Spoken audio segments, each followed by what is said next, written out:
ఈరోజు తిరువూరులో జరిగినటువంటి రా కదలిరా సభ అపూర్వ విజయాన్ని సాధించడం జరిగింది.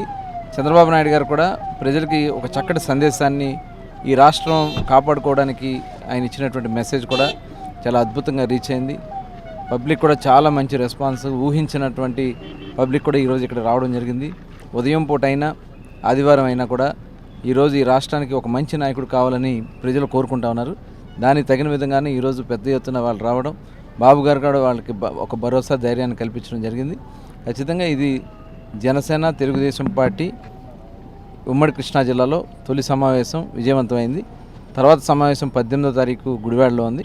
గుడివాడను కూడా అద్భుతంగా విజయం చేయిస్తామని తెలియజేస్తాను. సార్, జనసేన కూడా బీజేపీతో పొత్తు పెట్టుకునే పరిస్థితి ఏంటి సార్? ఇంకా అది అధిష్టానం నిర్ణయం తీసుకుంటారు. అధిష్టానం అక్కడ ఉన్న పరిస్థితులను బట్టి అది ఎలా వెళ్తారో, పొత్తులు ఇంకా ఎవరెవరు వస్తారో, ముందుకు వస్తారో అవన్నీ కూడా చంద్రబాబు నాయుడు గారు డిసైడ్ చేస్తారు. పొత్తులు ఫైనల్ అయ్యాక అభ్యర్థులు ప్రకటించే అవకాశం ఉంది సార్?